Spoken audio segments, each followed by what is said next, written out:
That's your terrain. Yeah, I guess they got your mouth. Thank you.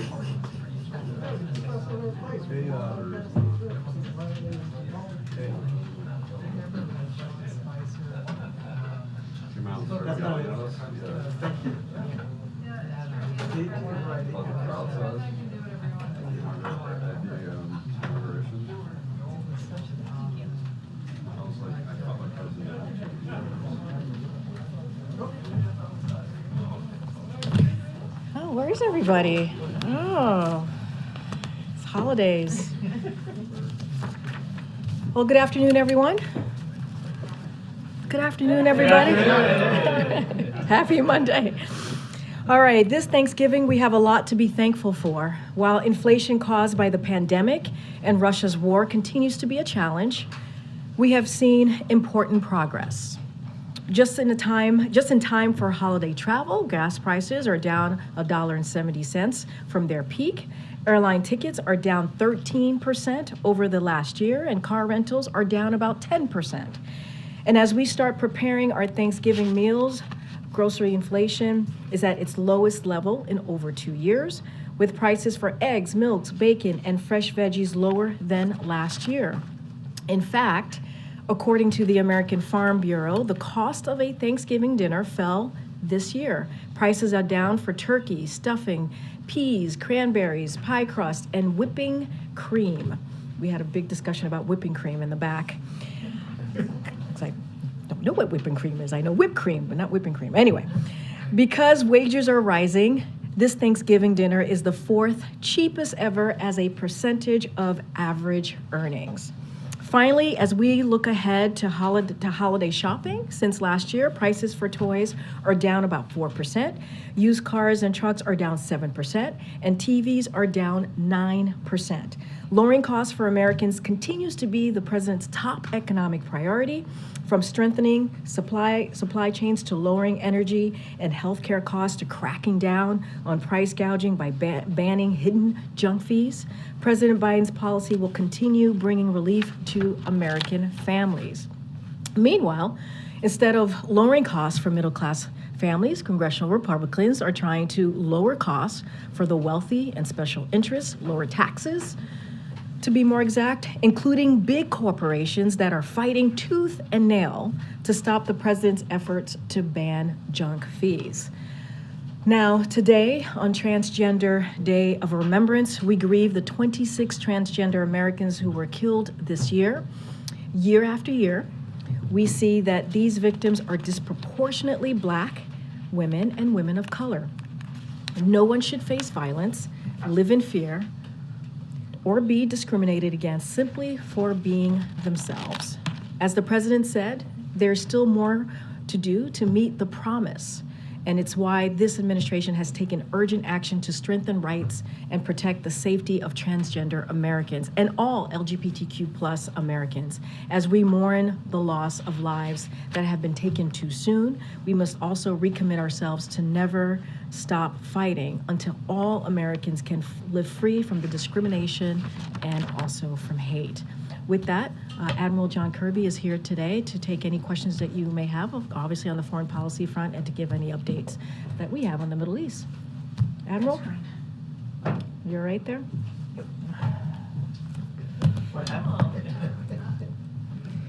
We'll just move right to the top, right? So today, I think you know, Secretary Austin is in Kyiv to meet with Ukraine's leaders and reinforce our staunch support for Ukraine's fight for freedom against Russia's brutal invasion. The Secretary underscored President Biden's abiding commitment to provide Ukraine with the weapons and equipment that it needs to retake its sovereign territory and defend itself. Now in Kyiv, Secretary Austin announced a new security assistance package using previously authorized presidential drawdown authorities. It includes Stinger anti-aircraft missiles and additional HIMARS systems, additional HIMARS ammunition, 155mm, 105mm artillery rounds, Javelin and AT-4 anti-tank systems, and of course millions of rounds of small arms ammunition. This announcement will obviously help meet Ukraine's immediate battlefield needs, but only just that. Again, we want to urge Congress to pass the supplemental request that we put in front of them to allow us to keep supporting Ukraine in an unimpeded, uninterrupted way. The runway continues to get shorter with each and every passing assistance package that we provide them. As President Biden has said, when aggressors don't pay a price for their aggression, they'll cause more chaos and death and destruction. They just keep on going. And the costs and the threats to America and to the world will keep rising. So the actions that we take, and just as critically, the potential actions we don't take, will reverberate for many years to come. Speaking of that, I'm sure you saw the op-ed piece that the president wrote for the Washington Post over the weekend, laying out how the world faces an inflection point right now. Again, about where the choices we make will determine our future for generations to come. As he noted, we continue to stand firmly with the Israeli people as they defend themselves against Hamas, a terrorist group that has vowed to wipe Israel off the map and has promised to conduct attacks similar to the ones on 7th of October, again and again and again. So President Biden and the team here is doing everything we can to help get the hostages that Hamas took, get them released, including young children and, of course, Americans that are in that pool. Now, I know this is of great interest to all of you. I just want to let you know we're still working this hour by hour. I do not have an update for you on the hostage deal that we're trying to negotiate, but as you heard the Deputy National Security Advisor say yesterday, we believe we're closer than we've ever been. So we're hopeful, but there's still work to be done, and nothing is done until it's all done. So we're going to keep working on this. We're also working to increase the flow of life-saving humanitarian assistance, food, water, medicine.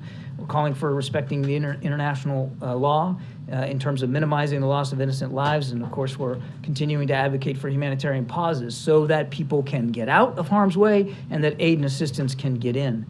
And of course, you saw us levy multiple rounds of sanctions to degrade Hamas's financial structure, cutting them off from outside funding and trying to make it harder for them to be able to resource the kinds of attacks that they conducted on the 7th of October. So just a real quick update on the latest figures, and then I'll be done. Over the last couple of days, the 18th and the 19th of November, almost into Gaza, with approximately 18,000 gallons of fuel. That will help support food distribution, and it'll help generators for the hospital so that they can keep working. Again, we expect those deliveries to continue on a regular basis, and hopefully in larger quantities. I'm talking about the fuel specifically there. And then just lastly, the total number of U.S. citizens that we've been able to move out of Gaza through that Rafah crossing is now up to 800. We're continuing to work that every day as well. Good, Steve. John, the United Nations says nowhere is safe in Gaza.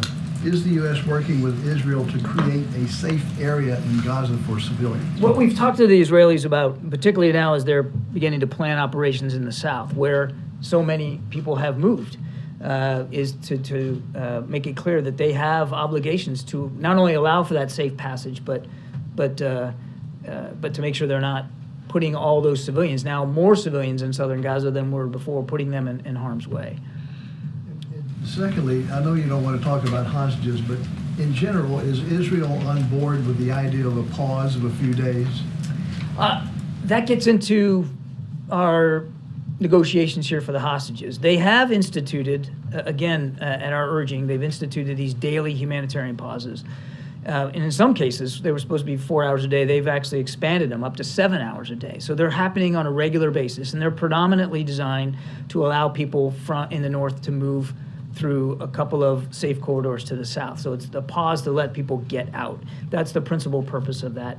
But I think you can imagine, and again, I want to be careful here, I don't negotiate in public, but if you're going to secure the release of hostages, and we certainly hope we're going to be able to do that soon, you got to make sure they can get from where they are to safety and do that as safely as possible, which means you're going to have at least a temporary localized stop in the fighting to allow them to move. I mean, we also can't take for granted that all these people are easily mobile and don't have some sort of health issues that require perhaps a slower route out or assistance getting out. So I don't want to negotiate in public, but we believe we're getting closer. Mike?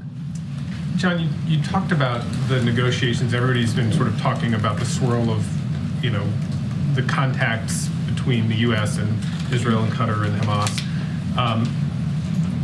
When you talk to the family members, one of their deep abiding frustrations is that it's, I think, day 45, and they don't have any information, proof of life, conditions that normally the Red Cross would go in, would at least, determine something about the fate of their, some of these people are, believe that their loved ones either are sick or need medicine or have been injured or whatever. Is there nothing that the U.S. and Israeli governments can tell the hostage families without compromising the ongoing negotiations to actually get some release? And if not, what do you think explains the fact that the Red Cross hasn't been able to get in there? I can't speak specifically to the Red Cross access. Hamas has control here over where they are and how they are. So it could be an issue of Hamas holding that kind of access up. I can tell you we're doing the best we can with the information that we have to keep the families informed, American families informed. There's not that many of them. We know who they are, and we're doing the best we can to keep them informed, including and keep them informed on the process of trying to secure release. But I'm not going to lie here. There's in some cases a paucity of information. I mean, it has been difficult to get any great detail on every single hostage, where they are, how they are, and move that process forward in terms of informing the families. We'll do what we can. We're informing them to the maximum degree we can. They have a right to know everything that we know, and we'll just keep doing it on our own as best we can. Thanks so much, John. Has the president had any additional calls with world leaders about the hostage deal today? Not that I'm tracking today. And was the last time you spoke to Prime Minister and then It was the last call that they had. Can you just give us a sense of the level of trust right now? And I know you can't speak to specifics, but in these negotiations, how much trust is there in those conversations between all parties over the hostage deal? It's a negotiation, and it's over human lives. You do the best you can going back and forth with the arrangements, which we're doing right now. And at some point, when you come down to executing, when you hit go, then you're counting on everybody to meet their commitments, and that's what we're doing. Admiral, over the weekend, President Biden in his op-ed said that the U.S. was preparing to issue visa bans against Israeli extremists attacking civilians on the West Bank. What effect would that actually have? Well, that would, if you were to impose a visa ban, it would prevent that individual from traveling here to the United States. Is there any timeline on when that might be instituted? I don't have a timeline for you. But nor do I have a final decision. Is that meant to be a deterrent? Nor do I have a final decision. Is the Biden administration upset by how this is playing out on the West Bank, what those extremists are doing to Palestinians on the West Bank? Of course we are. The president has spoken to this many, many times, including from the Rose Garden when he was here with the Australian Prime Minister. I mean, what's happening with the settler violence is unacceptable, absolutely reprehensible. And yes, we wouldn't have talked about the potential examining visa bans. And again, no final decision here. If it wasn't just another clear statement of our deep concern over this. What other sanctions are being considered besides the visa ban? I don't have anything else. Good, Annie. Oh, thanks so much. There's been fighting over the last few days and hours around the Indonesian hospital in Gaza. Yeah. Can you speak to whether or not there's U.S. intelligence that suggests that too is some sort of hub for Hamas activity, and what the U.S. feeling is about those reports of shelling in and near that hospital? Hospitals should not be the scenes of firefights. We've been very clear about that. You got patients in there, you got medical staff, you got people whose lives are literally at risk and are innocent victims of this.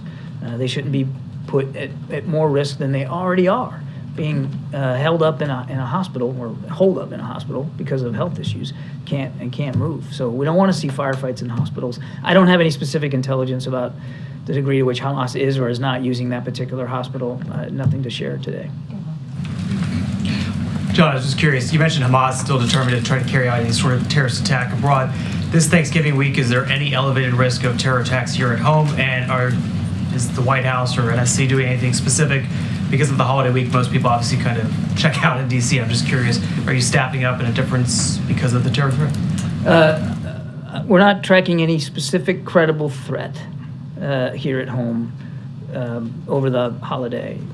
That said, I think you can understand we're going to be as vigilant as we have been since this conflict began, and certainly make sure that that we, to the best we can identify any potential domestic threats and disrupt them before they can take place. We're watching this all very, very closely for spillover effects from the fight between Israel and Hamas, both against the Jewish community and, of course, the Muslim community here in the United States. But again, I'm not tracking any specific credible threat that's being acted on at this time.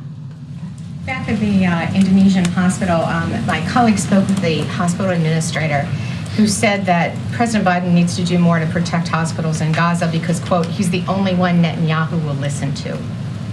Could you comment on that? And also, is the U.S. at all concerned that Israel is being seen rather as attacking one Gaza hospital after another, and also areas in the south now? The president, in every conversation that he has with Prime Minister Netanyahu, and it's not just him, Secretary Blinken, Secretary Austin, Jake Sullivan, the whole team here, at every instance, continues to urge Israelis to be as cautious and as deliberate and as careful as they can in conducting these operations against Hamas, which they have a right and a responsibility to do, to go after Hamas. They also have a right and a responsibility, an added burden, if you will, because of the way Hamas fights, to do everything they can to look after civilian casualties. It is a part of every discussion that we're having with our Israeli counterparts. And I'm sorry, the second question was? The second question was, is the United States at all concerned that Israel is seen attacking a hospital after a hospital? Well, as I said, I think in my previous answer, we don't want to see hospitals as battlegrounds. We don't want to see firefights in hospitals. Now, as we've also said, at least when it comes to Al-Shifa, I don't have any intelligence on this Indonesia hospital, but at Al-Shifa, we did have intelligence that corroborated the Israeli claims that Hamas was using it as a command and control node. So it puts an added burden on Israel as they conduct operations in and around hospitals to be even more discriminate and more careful. Because again, you got real live patients, real live doctors, real live nurses that you got to look out for. On the other hand, you've got a real life threat. You got a group that seems to think it's okay to bury themselves in the basement of a hospital and use it to command and control their operations. And that presents a viable, legitimate threat to the security of the Israeli people. So it's about striking that balance. Thank you. John, the White House condemned Elon Musk in pretty strong terms last week after he once again said something that was considered anti-Semitic. You called his comments abhorrent. This administration, this government, is very reliant on Elon Musk's, particularly SpaceX technology, Starlink technology. Have there been any efforts made to wean the government off of his technology or find some kind of replacement for it? I'm not aware of any efforts to do that, Nancy, but I think we've been very clear about the rhetoric and how inappropriate it is, and we'll call it out every time we see it. But is the president concerned that the Pentagon and NASA are so reliant on someone who holds these views and appears to even more routinely embrace conspiracy theories? We rely on a lot of the defense industry, a lot of the private sector to help us with our innovation, to help us with research and development on new systems, and to help us in the realm of space and cyberspace. There's a real benefit to private-public partnership when it comes to those kinds of national security threats and national security challenges. There's innovation out there in the private sector that we'd be foolish to walk away from. I'm not aware of any specific efforts to address our concerns over his rhetoric through the way that that his companies provide support to our national security establishment. But that doesn't mean that we accept or agree with or condone in any way that anti-Semitic rhetoric that he pushed. Go ahead, Jay. Thank you, John. Does the U.S. have any assessment of what the Israeli military is describing as CCTV footage of Hamas bringing through hostages through Al-Shifa Hospital on October 7th? I don't. Okay. On the hostages, if women and children end up being released first, which is what it sounds like the situation is probably headed towards, does the U.S. have any sense of how many in that mix might be American citizens? I don't want to get ahead of where we are, MJ. And I mean, I know that everybody's interested in the numbers and who they're going to be. We're working that through literally in real time with both sides. So I think it's better if I just don't speculate about what that pool's going to look like. Obviously, we are laser focused on the American citizens that we know are being held hostage, and we want them out. All of them. Everybody should be out now.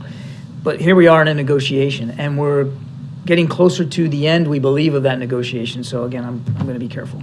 For any of the potential American hostages, is there confidence that they are alive? I know that you've addressed the lack of proof of life videos and such in the past, but I would say we have no indication otherwise.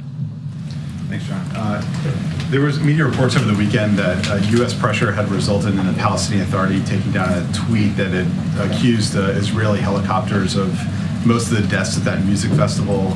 Can you elaborate on that at all? No.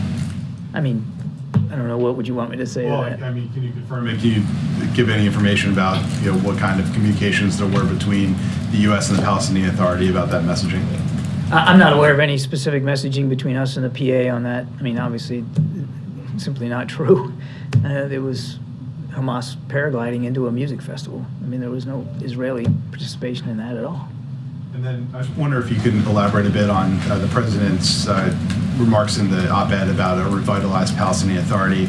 Like, what would that look like? Is it new leadership? Is it a different structure? Could you just talk about that a little more? It's, what it looks like is going to depend on the Palestinian people. But what he's referring to there is a Palestinian Authority that has the credibility, has the legitimacy, has the authority, has the support of all Palestinians, so that they can effectively help with post-conflict governance, particularly in Gaza.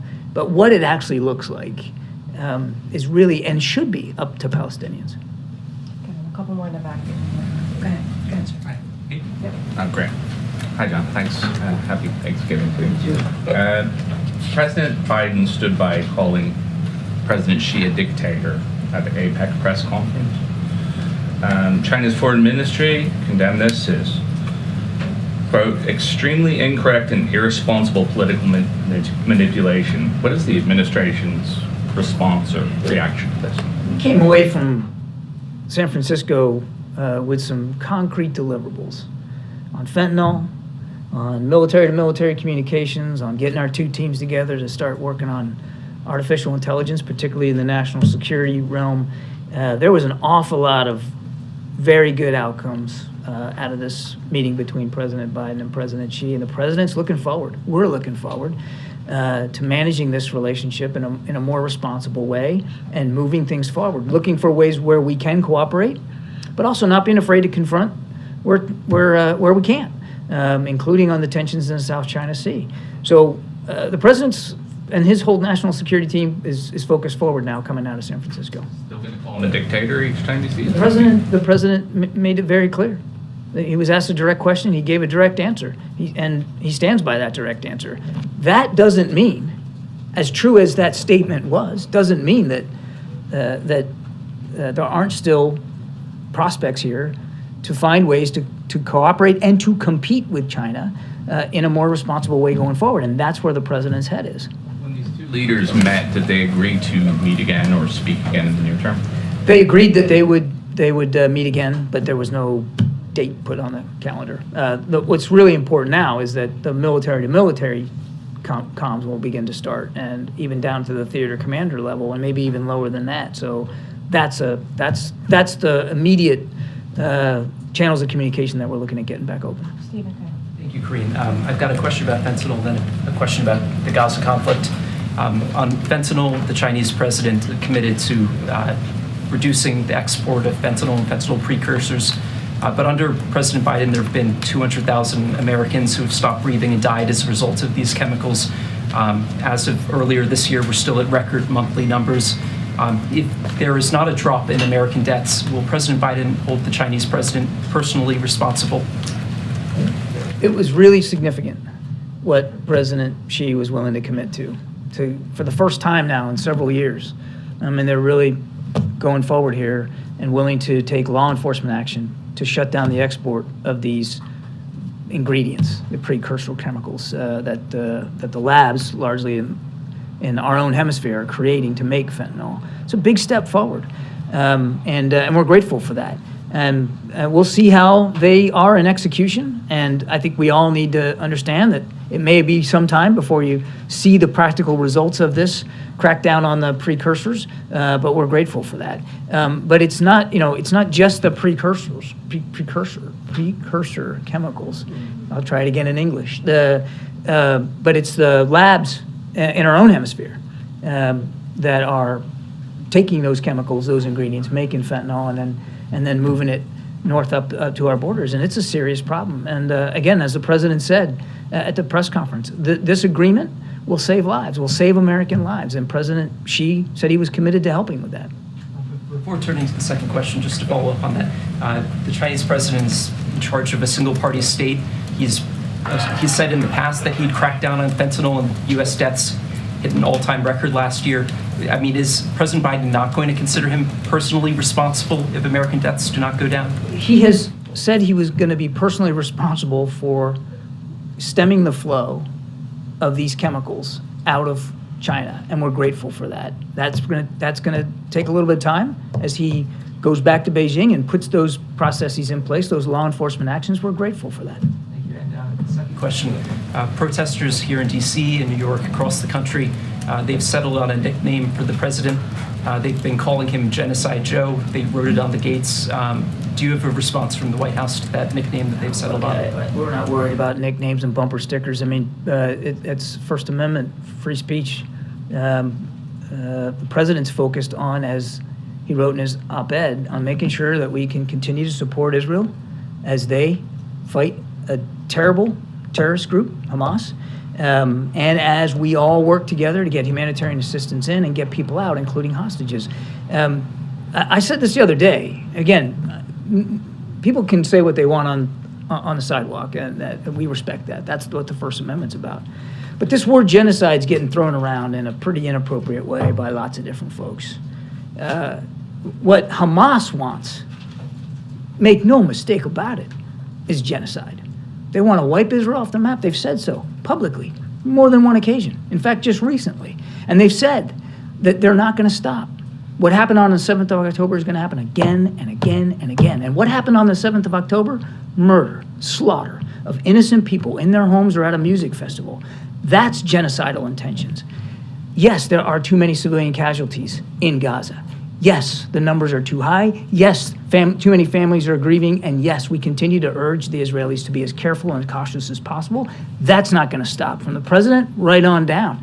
But Israel is not trying to wipe the Palestinian people off the map. Israel's not trying to wipe Gaza off the map. Israel's trying to defend itself against a genocidal terrorist threat. So when we're going to start, if we're going to start using that word, fine, let's use it appropriately. Okay, way in the back. I wanted to ask you about White House advisor Amos Hochstein's visit to Israel. Can you give us a sense of what the goal of these talks are? And does his visit signal that the White House is concerned about military action, Israeli military action in Lebanon? And then I have a follow-up. Yeah, Amos is in Israel today to follow up on his last meeting to Lebanon about a week or so ago, where he talked to Lebanese officials and to Israeli officials up in the north about the risks of a second front, a northern front. And he's in Israel today, sort of back briefing his conversations with the Israeli counterparts there in Tel Aviv. But in terms of a follow-up, is the White House concerned that Israel could be provoking Hezbollah? We don't want to see this war escalate. We don't want to see it widen. We certainly don't believe it's in anybody's interest, certainly not the Israeli people's interest, to have a second front there in the north. What Amos is doing, what our team is doing, is everything we can to help prevent that scenario from happening. How fearful are you that if this is something that is being provoked, that it could draw the United States into it, that is the goal of Israel right now? Well, again, we don't want to see the conflict widen or escalate. That is why Amos is having the conversations he's having. That's why Secretary Blinken has now had 2 extensive trips to the Middle East, and it's why the president has put forward additional force posture. We're all talking about the carrier strike groups, but also air and missile defense, as well as fixed-wing aviation into the region, so that we can send a strong signal to any actor nation state or otherwise, that if you're going to think about widening and deepening this conflict, don't do it. Kenny? Yeah, thank you. South Africa just submitted a referral to the ICC to investigate Prime Minister Netanyahu. Do you have any comments regarding that for war crime? I'll tell you, I'm going to have to take that question. I have not seen that referral by South Africa. So before I go talking out of school here for our UN ambassador, we'll take that question and we'll get back to you. Okay, I also a follow-up question. It's almost the first year anniversary of the U.S. Africa Leaders Summit. President Biden said he plans to travel to Africa within a year. Do you have any updates when the president will travel? I do not. Thank you. Is there an assessment of the U.S. on the level to which Hamas has been degraded over the last several weeks?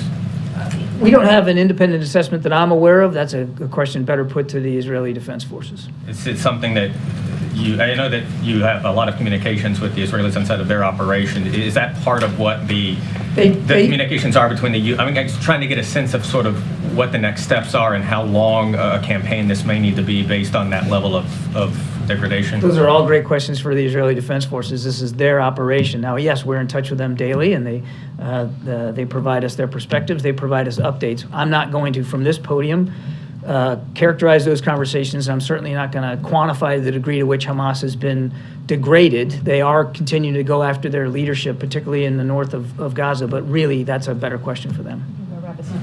Thank you so much. Has the president called the president-elect of Argentina, or does he plan to do so? And maybe a wider question, does the administration think that this president-elect is the right man to reform the economy in the country? So on your first question, I don't have an update on the president's call sheet to talk about today, but obviously I'm sure Karine and her team will keep you informed as things progress. I probably saw it. There was a tweet by Jake Sullivan congratulating him on his win. We look forward to working with him in his administration. Argentina is a terrific partner in the region, and there's an awful lot of things we share in terms of values, value of democracy, human rights, and just hemispheric security and economic concerns that we'll look forward to working with him and his team on. Joey, last question. Oh, yeah, thanks. I know you've been careful on what you can say regarding the hostage negotiations, but are you able to confirm that we're talking that they're centered on women and children, getting women and children specifically out? I'd really rather not. But obviously, as I said in my opening statement, we want to see especially we want to see the children and women get released. Obviously, that's a high focus for everybody, and of course the Americans too, because we know there's at least one American toddler in that pool.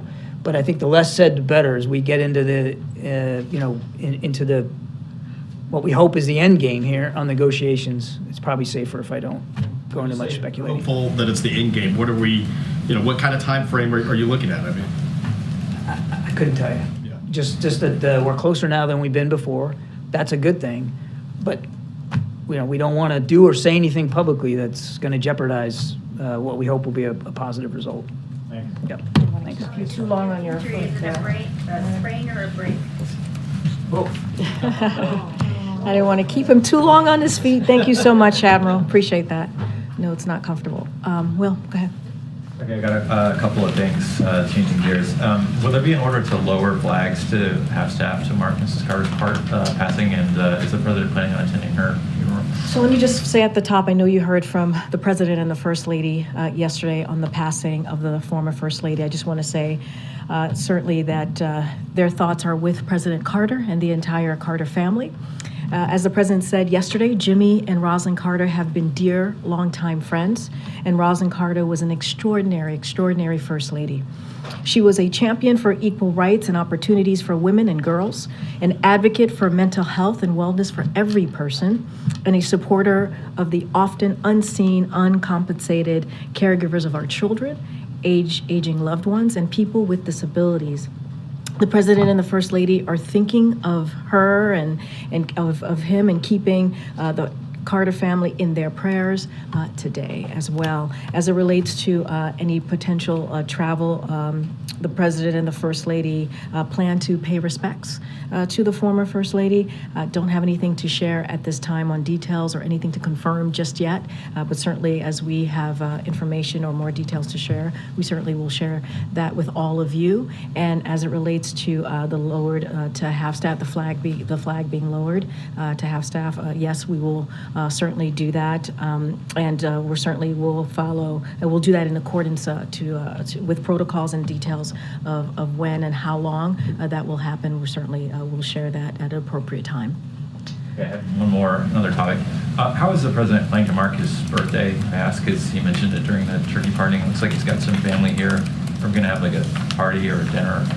So he's gonna do what they normally do, how they celebrate the president's birthday. There's a tradition, pardon me, which they're going to keep to that tradition, which is they'll be able to celebrate the president's birthday as a family together in Nantucket later this week, and certainly we'll do that with coconut cake, which is something that they traditionally do.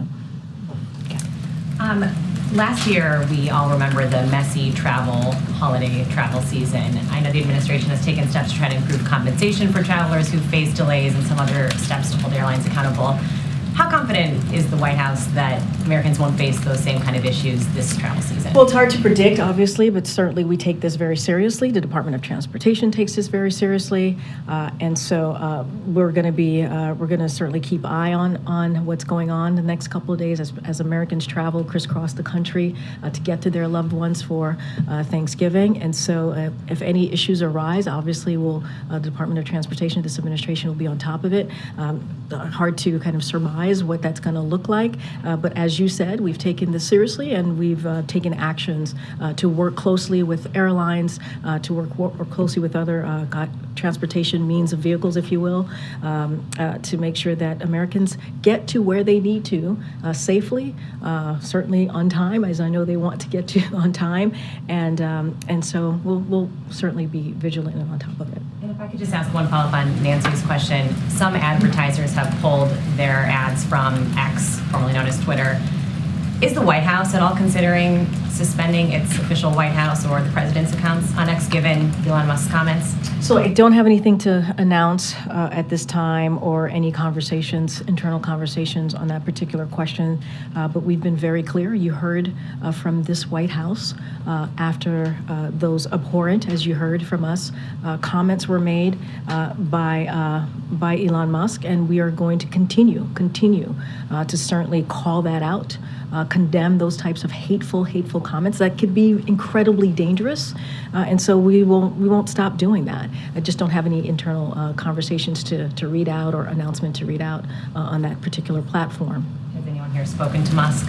I don't have any conversations to read out, but we will continue to certainly condemn any type of hateful comments that, again, are dangerous. Okay, Steve. How much more funding is available for Ukraine, the military packages? So that is something I would certainly refer you to the Department of Defense. They'll have more information on the specifics on that, on your particular question. But look, this is why we've been very clear about the supplemental, about asking for additional Ukraine funding, so that the brave people of Ukraine continue to fight against the aggression that we've been seeing from Russia. They're fighting against tyranny, right? They're fighting against terrorism, right? When you think about Israel as well, and what Israel is doing and trying to fight against Hamas.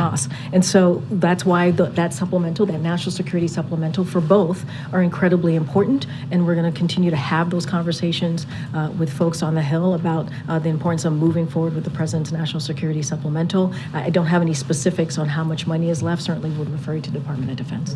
Secondly, the Commission on Presidential Debates just announced dates and locations for the debates next year. Will the President participate in that? I would refer you to the campaign on that particular question. Thanks, Steve. Go ahead, Ranjay. Karine, what does the White House make of Democrats, and particularly young people, who say they do not approve of the president's handling of the Israel-Hamas war? So look, as I'm going to be mindful, right, because there's going to be a number of polls that are going to be coming out, which, obviously, which we respect, and obviously that is kind of the way that things go. But what I'll be very clear about is we're not going to govern by polls here. We're going to, or poll numbers. We're going to focus on delivering for the American people. That's going to be our focus. We're going to focus on how the president's going to, we believe, continue to deliver on what the American people sent him to do, right? Whether it's the economy, and let's not forget when the president walked into this administration, the economy was at a tailspin, and that was because of what the last administration did. And so we had small businesses were shut down, we had schools, majority of schools were shut down, large jobs were lost, and the pandemic was not under control. Now we understand the actions and the historic actions, legislations that this president has done is going to take some time. It's going to take some time. It's not like turning on a light switch for people to certainly feel that. But look, as it relates to recent polling, look, we're going to focus on what we can do. We're going to focus on governing. We're going to focus on making sure we continue to deliver. I'm not going to go point by point on each poll, but I just can speak to you about what our focus is going to be moving forward. Then maybe polling aside, can you say whether this White House has a theory of the case on how you win over young people, whether it's on this conflict specifically or generally? So look, as when we say win, I'm going to be very careful, right? Don't want to make sure I'm not speaking to 2024. That is something certainly that the campaign can analyze and speak to more broadly, and how that looks for them and how it looks for that campaign, the president re-election. What I can say is we're going to continue focusing on delivering for the American people. That includes young people, right? That includes making sure that we meet them where they are, whether it's student loans, whether it's an economy that works for all and does not leave them behind. Those are the things that you see the president do day in and day out as we put forward policy plans, and that include young people as well. I'm going to leave any of the analysis, any of the specifics to any poll, to dozens of people, certainly on TV, right? It's kind of a cottage industry out there. They're going to analyze that. They're going to speak to that, leave that to them, leave that to the campaign to speak to winning young people or anything that's related to 2024. Do you know what the president makes of the fact that so many young people are opposed to? I mean, I can tell you this. The president is focusing on the job at hand. He truly is. He's focusing on how we're going to deliver for the American people. That is his focus, and that's what he's been truly steadfast about in the almost 3 years of this administration. Okay, Nancy. Thanks, Karine. How closely is the White House tracking what's going on at OpenAI, one of the most powerful companies in the AI sphere, the revolt there, mass resignations, and what does this mean for the recent executive order having to do with AI? So on the first question, look, we're not going to comment on any private company. We never do, especially as it's changing any personnel decisions that they make as they make those changes.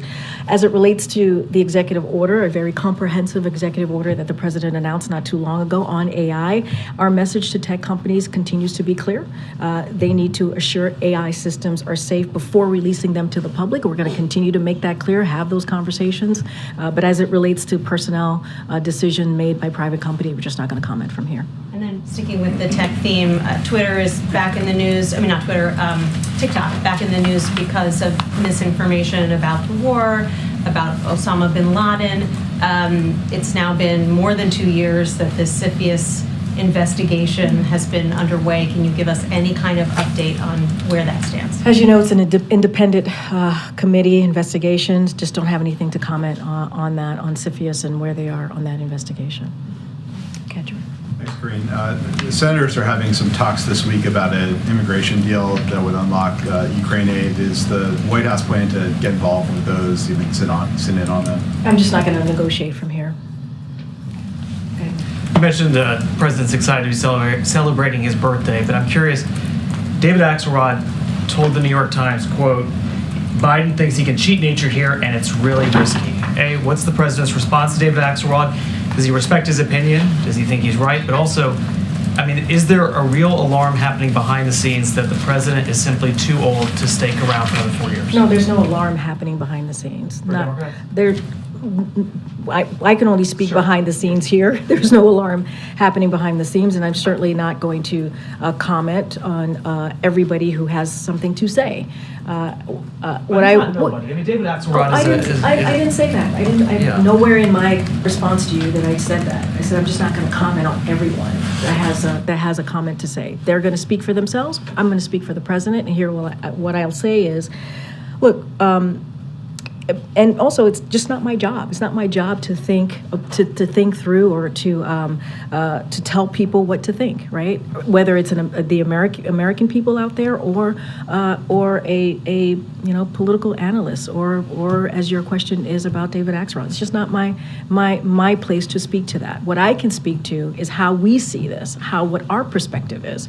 Our perspective is that it's not about age. It's about the president's experience. That's what we believe.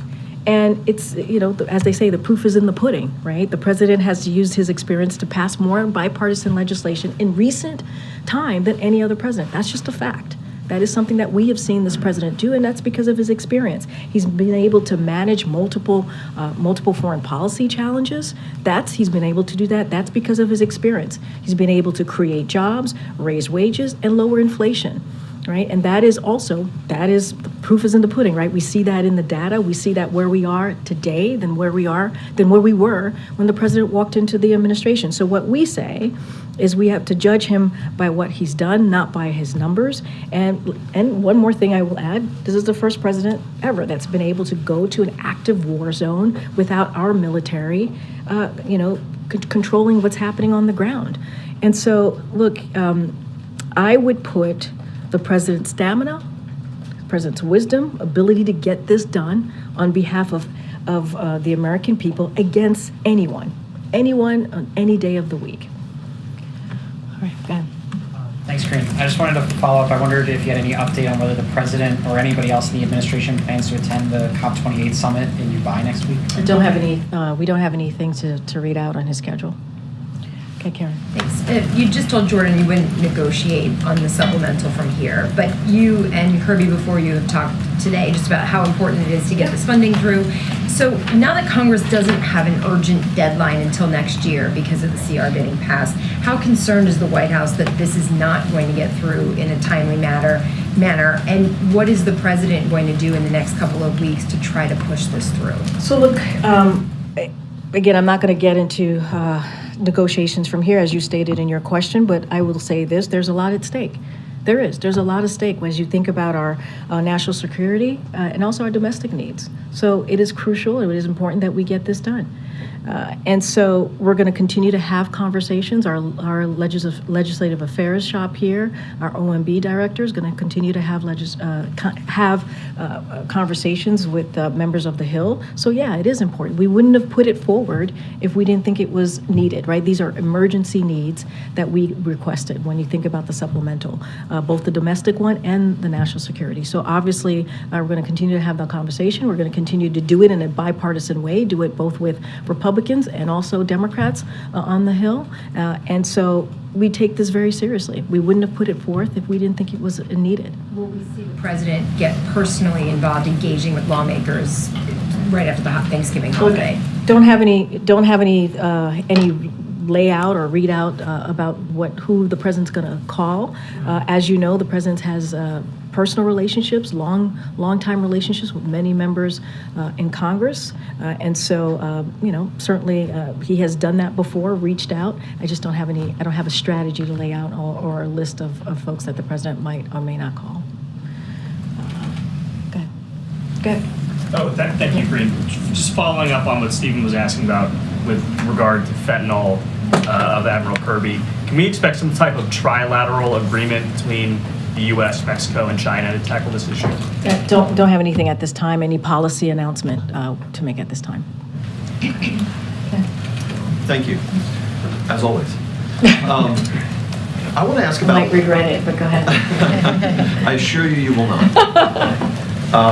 I want to ask about polling. In February, the president conducted an interview with, I believe it was Telemundo, and he was asked about the dismal state of his job approval ratings. And he answered in words to this effect, "Do you know anyone that believes the polling these days?" And he talked in some detail about the difficulty of getting people on the phone and compiling accurate polling. Whenever you're asked about the president's dismal job approval ratings, you say we're not going to look at polls. We look at his accomplishments. And yet when you are asked about various domestic policy initiatives, you will say these poll very well. People support what the president wants to do. If you look at the individual subjects on the polling, they support what the president's agenda is. So once and for all, are only certain polls valid in your eyes, the ones that support your agenda, or is the polling data that shows that President Biden has been stuck for 2 years at the low 40s in his approval ratings, are those valid? So here's the thing. I think it's important to share that American people do approve of some of the president's initiative. I think it is important. I think it's important for the American people to hear that when it comes to Medicare and fighting and being able to, Medicare to be able to lower costs for the American people. I think it's important to share that. I think it's important to share that that when it comes to Social Security, Medicare, Medicaid, the American people care about that and want us to fight for it, which is what the president. Are valid. No, it's not. It's not that. It's not that. We are given, anytime I'm asked this question, given an opportunity to speak on what the American people want to hear and what we are doing, right? And so there are moments, just like when you ask me about certain polls, that I can say, hey, you know what? That is something that the American people support. But in more broad terms, in general, we're not focused on every poll. We just are not. It is not important for us that we believe to focus on that. We're going to continue to do the work and work on protecting Medicare, Medicaid, and making sure that Americans have their Social Security. And I think by saying that Americans support that, that is important for us to say that from here too, because we are actually delivering for the American people. We're actually doing what the American people want us to do. So when I say that, that's what I'm referring to. The work that we're doing, what we want to deliver on, what the American people care about. And it is the economy. It is lowering costs, right? I always talk about that. The president's number one priority is to continue to lower costs. And I talk about what he has done, whether it's junk fees, whether it's making sure that people have good paying jobs by making sure that we pass these historic legislation that's going to create good union paying jobs. All of those things are connected. So the polls that show that the electorate at large and also significant majorities within the Democratic Party believe that the president is too old. The polls that show the American people and also significant majorities within the Democratic Party don't want him to run again. And the polls that show his handling of the economy, foreign policy, all of these dismal polls, his job approval ratings, does the White House have any basis to challenge the accuracy of that polling? I'm not challenging the accuracy here. That's not what I'm doing. What I'm saying to you is that we're not going to change the minds of Americans. I get that. Americans are going to feel how they feel, and we're going to respect that. And I've said that many times from here. Many times. I said that moments ago. What I can tell you is what our perspective is. What I can tell you is how we see things.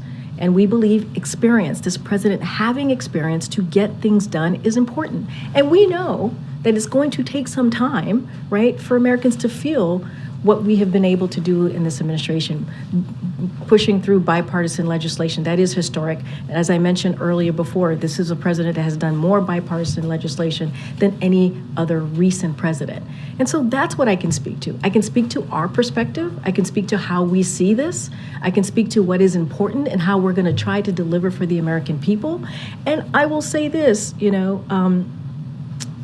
just a couple of data points here.